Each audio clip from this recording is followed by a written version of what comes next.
सुबह 9:09 बजे करीब बिल्डिंग ढह गई। एमसीडी को नोटिस जारी कर दिया गया था कोर्ट ने कि इस बिल्डिंग को डेंजर घोषित करके अब इस बिल्डिंग को तोड़ा जाए, लेकिन एमसीडी ने कोई कार्रवाई नहीं करी। इस बिल्डिंग में इतनी मोटी दरार आई हुई थी, बिल्डिंग भरभरा के गिरी है केवल 10 सेकंड के अंदर।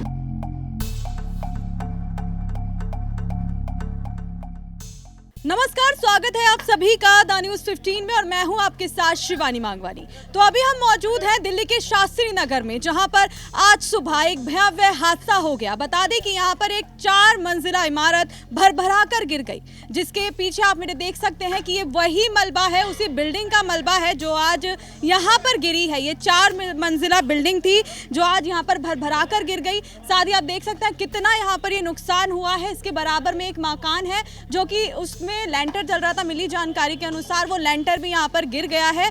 साथ ही गनीमत ये रही कि इसमें कोई जो है जान माल का खतरा नहीं हुआ है। और साथ ही अभी यहाँ पर जो है एम्बुलेंस और पुलिस की गाड़ियाँ मौजूद हैं जो कि यहाँ का जो जायज़ा कर रही हैं। साथ ही यहाँ पे जो नुकसान हुआ है उसका जायज़ा कर रही हैं। तो हमारे साथ यहाँ पर वो मौजूद है जिनके घर को नुकसान हुआ है, जिनका लेंटर डल रहा था। तो आइए उनसे बात करते हैं। अंकल जी, क्या आपका घर बन रहा है? जी, ये क्या हुआ है? कितने बजे का हादसा है? 9 बजे का हादसा है ये। अच्छा, क्या हुआ था? कैसे अचानक से बिल्डिंग गिरी? अचानक से क्या 6 महीने पहले इनको नोटिस मिल चुका था बिल्डिंग गिरने का, लेकिन उन्होंने गिराई नहीं थी बिल्डिंग। एमसीडी अपना पल्ला झाड़ चुकी थी, खिला पिला के इन्होंने मकान गिरने से रोक रखा था। लेकिन आज सुबह अचानक ही इसमें आवाज़ आने चालू हो गई, बर्तन जैसे गिरते हैं, लेंटर वगैरह। मकान तो खाली हो गए थे पहले ही, लेकिन आज ये सुबह 9:09 बजे करीब बिल्डिंग ढह गई। और जो हमारे मकान बन रहा है हमारे काफ़ी डैमेज हुआ, काफ़ी नुकसान हुआ इसमें। हमारे 2 लेंटर डल गए थे, दोनों ही सरक गए। एक साइड में दीवार, एक साइड फट गई है। हमारे दोनों जीने डैमेज हो गए जो बन रहे थे अभी। तो आप देख ही रहे हैं, नीचे का नया दरवाज़ा ये भी इधर को हो गया है। काफ़ी नुकसान हमारा भी हो गया इसके अंदर। जैसे कि कहा गया है कि बिल्डिंग अभी कुछ महीने ही पहले बनी थी, तो ऐसा क्या हुआ कि थोड़े दिन बाद ही गिर गई? बिल्डिंग तो 3-4 साल हो गए थे बने हुए इसको। काम चल रहा था और कहा जा रहा है कि इसको बंद भी कर दिया गया था, डेंजर घोषित कर दिया गया था। इसके डेंजरसली कर दिया है, क्योंकि इसके बराबर में एक मकान और टूटा था। बीच में एक मकान और था, वो टूट गया था। तो उसमें थोड़ी होल जैसे पिलर वगैरह डालने के लिए गड्ढे करे जाते हैं। बरसात हुई है, पानी वानी मरा है, तो उनकी बिल्डिंग थोड़ी सी इधर का आ गई थी, तो इसलिए उसको इसलिए वो बिल्डिंग बंद करनी पड़ी थी। इसलिए इस बिल्डिंग को खाली करा लिया गया था। एमसीडी को नोटिस जारी कर दिया गया था कोर्ट ने कि इस बिल्डिंग को डेंजर घोषित करके अब इस बिल्डिंग को तोड़ा जाए, लेकिन एमसीडी ने कोई कार्रवाई नहीं करी। अंकल जी, आप बताइए, क्या आपका घर भी इसके बराबर में मौजूद था? क्या क्या नुकसान आपको पहुंचा है इस बिल्डिंग के गिरने की वजह से? नुकसान होने से बच गया, एक बड़ा भारी नुकसान होने से बच गया, क्योंकि ये मोटी केबल थी, इसने लेंटर को रोका है। लेंटर जैसे ही ऊपर से आया तो इसकी वजह से इससे रुका, नहीं तो हमारा मकान पूरा टूटता, आगे का पूरा हिस्सा ये वो टूटने से बचा है ये मोटी केबल की वजह से। मोटी केबल की वजह से किस तरीके से? जैसे ये पूरी बिल्डिंग भरभरा के गिरी है केवल 10 सेकंड के अंदर। पहले 15 मिनट पहले ये हुआ, पत्थर निकलने चालू हुए थे साइड से, पत्थर, हल्का सा मसाला। फिर बाद में पूरी बिल्डिंग 10 सेकंड के अंदर ये पूरी बिल्डिंग भरभरा के गिर गई है। क्या और क्या नुकसान हुआ है यहाँ पे? क्या किसी जिस तरीके से ये इतनी लापरवाही यहाँ पे बरती गई है, पूरा ये जो नागरिकों का रहने का एरिया है, मकान मालिक की पूरी लापरवाही है, ये पुलिस की भी पूरी लापरवाही की कोई कार्रवाई नहीं की इतने दिन। नहीं तो 8 दिन नोटिस को हो गए, कोई कार्रवाई नहीं होनी चाहिए थी। कहाँ ये 15-20 दिन में कार्रवाई होती, कहाँ 8 महीने कोई कार्रवाई नहीं की, ना पुलिस ने, ना एमसीडी ने, ना बिल्डर ने, जिसकी बिल्डिंग है। ये भ्रष्टाचार का डायरेक्ट केस है और मैं इसके खिलाफ आवाज़ उठाना चाहता हूँ, क्योंकि आप मानो 8 महीने पहले अगर कोई बिल्डिंग टेढ़ी होनी चालू हो गई है, तो क्या इस बात में इतनी सी भी तुक है, इतना सा भी सेंस है कि उस बिल्डिंग पे केस चलाया जाए, या पहले पड़ोसियों की सुरक्षा के लिए उस बिल्डिंग को वहाँ से हटाया जाए और बाद में उस पर फैसला किया जाए। पर ये हमारा प्रशासन है जो 8 महीने से इस बिल्डिंग पे केस चल रहा है। पहले इसका केस डिस्ट्रिक्ट कोर्ट में चला, वहाँ मकान मालिक हार गए, सो उसके बाद इसका केस स्टेट कोर्ट में गया, हाई कोर्ट में। इसका हाई कोर्ट में केस चल रहा है, तो इस बात का कोई तुक नहीं है कि पहले केस चलता रहे। आज ये बिल्डिंग सीधी गिरी है, अगर ये बिल्डिंग हल्की सी भी टेढ़ी होकर गिरती, किसी के ऊपर कोई बात आ जाती, तो कौन जिम्मेदार था? और दूसरी बात, ये बिल्डिंग ये सुबह गिरी है करीब 9 बजे के आसपास। अगर ये रात को गिर जाती, हम लोग सो रहे थे ये 7वें मकान में, तब क्या होता? कौन इतने जान माल के नुकसान का जिम्मेदार होता? हमारा मकान इसके डायरेक्ट सामने आप देख सकते हैं। और सुबह का टाइम था तो हम सब मकान के अंदर वाले हिस्से में चले गए। रात के टाइम अगर ये होता, मकान टेढ़ा होके गिर जाता, सो उसका जिम्मेदार कौन होता? जो यहाँ नुकसान होता। आज यहाँ की सारे एरिया की बिजली चली गई है, कोई काम पे नहीं जा पा रहा है, सारा सब कुछ रुक गया है। और आप मानो जब ये बिल्डिंग गिरी तो क्या लोग यहाँ पर बाहर थे या घरों के अंदर थे? जब बिल्डिंग गिरने से बिल्डिंग के पत्थर फटने चालू हो गए थे, तब मकान मालिक भी यहाँ प्रेजेंट था और सब प्रेजेंट है। इनफैक्ट मकान मालिक का मैं आपको बताऊं, वो डेली इस बिल्डिंग को देखने आते हैं, पर वो कुछ कार्रवाई नहीं कर रहे थे। हम उनसे जब पूछते कि क्या कार्रवाई हो रही है, तो इनके पड़ोसियों की कुछ तो हो रही है आपस में बहस, तो मीटिंग चल रही है, हम मीटिंग कर रहे हैं, हम बताएंगे, इनका यही चल रहा है। ये लोग नहीं कर रहे थे कुछ भी, डेली देखने आते थे। और जब बिल्डिंग गिरी तब इतने बड़े बड़े पत्थर हमारे घर में, हमारे सामने आए, मिट्टी का गुब्बार हमारे घर में आया, और तब जो दहशत थी वो अलग थी। हम सब अंदर वाले कमरे में थे। भगवान का शुक्र है कुछ नुकसान हुआ नहीं, पर नुकसान हो सकता था। ये आपने कहा कि जो मकान मालिक थे इस बिल्डिंग के, वो रोज देखने के लिए आते थे, तो क्या उन्होंने ये देखने के बावजूद भी कि इसकी कंडीशन क्या है, उसके बाद भी कोई एक्शन नहीं लिया? उन्होंने इसे पूरे तरीके से नजरअंदाज किया है और हम इसके डायरेक्ट खिलाफ हैं। और ये सब भ्रष्टाचार का केस है, क्योंकि एमसीडी ने जब पहले दिन ही नोटिस लगा दिया, तब नोटिस पे ये लिखा था ये मकान 21 दिन में गिरना है, और अगर नहीं गिरा तो एमसीडी गिराएगी। लेकिन मैं कहता हूँ ये भ्रष्टाचार है कि उस 21 दिन के बाद भी ये मकान नहीं गिराया गया। हमें तो 21 दिन भी वो भारी पड़ रहे थे कि 21 दिन का भी क्यों बोला है, पर 21 दिन के बाद भी ये मकान नहीं गिराया गया। डायरेक्ट भ्रष्टाचार है और मैं इसके खिलाफ हूँ। आंटी जी आप बताइए, जब ये हादसा हो रहा था तो क्या आप यहाँ पर मौजूद थी? मैम हमने खुद लाइव देखा है ये सारा। मतलब पूरी गली इतनी दहशत में थी ना, किसी के भी मतलब अब मैं बयान नहीं कर सकती वो कैसा माहौल था। पूरी गली डर गई थी।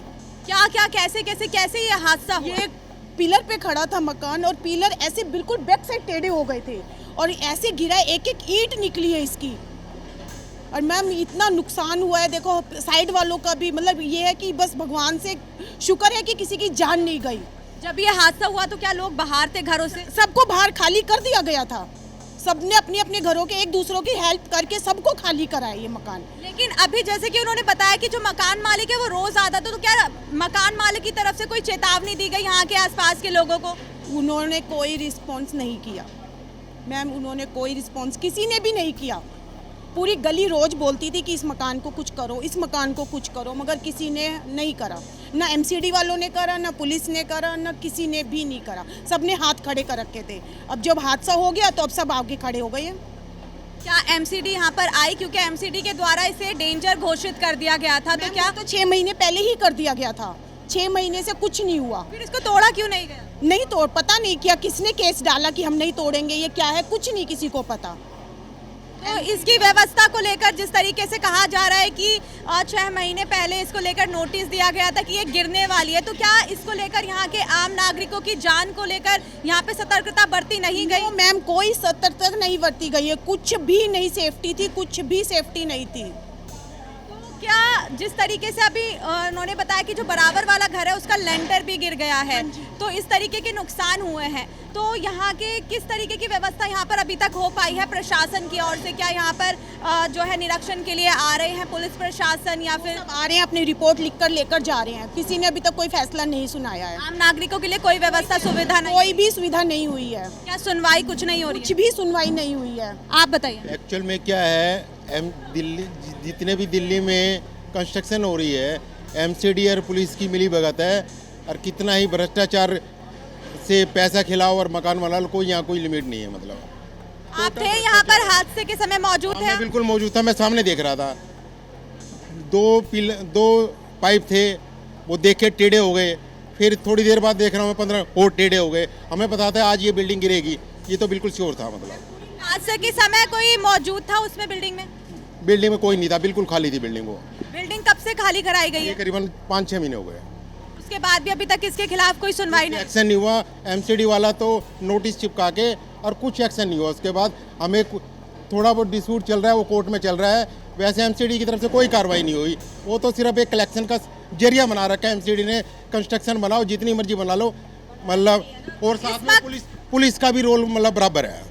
पुलिस इसमें पूरी हिस्सेदार है, आप ये कह रहे हैं? पुलिस का भी जो कंस्ट्रक्शन होती है इलीगल, तो सब उनमें मिली भगत है, एमसीडी और दिल्ली पुलिस की। मतलब आप इस हादसे को मिली भगत कह रहे हैं? बिल्कुल नहीं, मिली भगत नहीं कह रहा मैं, जो ये कंस्ट्रक्शन इतनी लंबी बड़ी बड़ी हो रही है, सारी एमसीडी में करप्शन है टोटल। मतलब चाहे सरकार किसी की भी हो, ये तो चेंज होती रहती है। मतलब तो जैसे कि मकान मालिक, अभी उन्होंने एक व्यक्ति उन्होंने बताया कि जो मकान मालिक हैं वो रोज़ यहाँ पर इसका जायज़ा लेने के लिए आ रहे थे, तो क्या उसके बावजूद भी मकान मालिक के द्वारा कोई कार्रवाई नहीं की गई, यहाँ के लोगों को सावधान नहीं किया गया? ना, कुछ कार्रवाई नहीं हुई, ना एमसीडी की तरफ से हुई, कोई कार्रवाई नहीं हुई। जब कुछ सुबह से अभी तक यहाँ पर कौन कौन आ गया है इस हादसे के बाद निरीक्षण के लिए? अब हमारे यहाँ से जो अब काउंसलर के लिए चुनाव हुए हैं, लगभग सभी आ गए जो मेन पार्टी के हैं। एक खाना पूर्ति के लिए, मतलब एक क्या क्या उनकी तरफ से कहा जा रहा है? आश्वासन दिया गया, अभी तक कुछ नहीं हुआ, जो कुछ आपके सामने है। आश्वासन में क्या क्या बोल कर गए, कुछ जानकारी आपके पास? अभी तो ये जो ये मलबा वगैरह ये हटाएंगे, इस तरीके से ही है। मतलब तो आपने देखा कि अभी हम मौजूद थे दिल्ली के शास्त्री नगर में, जहां पर आज सुबह एक ये भयानक हादसा हुआ जिसमें 4 मंजिला इमारत भर भरा कर गिर गई। बता दें कि गनीमत ये रही कि इस जो ये हादसा हुआ है इसमें किसी की जान माल को कोई खतरा नहीं हुआ है, लेकिन यहाँ के जो आसपास के लोग थे वो अभी भी डरे हुए हैं, क्योंकि उनकी आंखों के सामने ये जो मंजर है ये उनकी आंखों के सामने गुजरा है। और बता दें कि ये हादसा उनके सामने हुआ है। लोगों ने जो है इस जो ये हादसा हुआ था इसकी वीडियो अपने फ़ोनों में कैप्चर की है और खुद अपनी आंखों से ये जो मंजर था, ये पूरा मंजर उन्होंने देखा है। तो आप देख सकते हैं पीछे अभी जो है मलबा हटाया जा रहा है। साथ ही ये भी लोगों का कहना है कि लोग सीधा सीधा यहाँ पे जो है यहाँ के प्रशासन पर लापरवाही का आरोप लगा रहे हैं। साथ ही जो कि यहाँ की जो एमसीडी है उन्होंने इस बिल्डिंग को डेंजर घोषित कर दिया था, उसके बाद भी इस बिल्डिंग को अभी तक नहीं तोड़वाया गया। तो ये लोग सब आरोप यहाँ के जो हैं आम नागरिकों के हैं और आम नागरिकों का कहना ये भी है कि बहुत ही मुश्किल से हम लोग यहाँ पर बच पाए हैं। साथ ही इसके पीछे भी एक और बिल्डिंग भी है जिसको लेकर ये कहा जा रहा है कि उस बिल्डिंग को भी नोटिस दे दिया गया है 6 महीने का। तो अब देखना होगी क्या उस बिल्डिंग की भी यही हालत होने वाली है, क्या अभी फिर लोगों की जो जान है उसके साथ इसी तरीके से प्रशासन जो है खेलता रहेगा। इन सब सवालों के जवाब हम आपको देंगे आगे की रिपोर्ट में। तो जानने के लिए बने रहिए द न्यूज़ 15 के साथ। शिवानी मांगवानी, कैमरामैन मिथिलेश के साथ।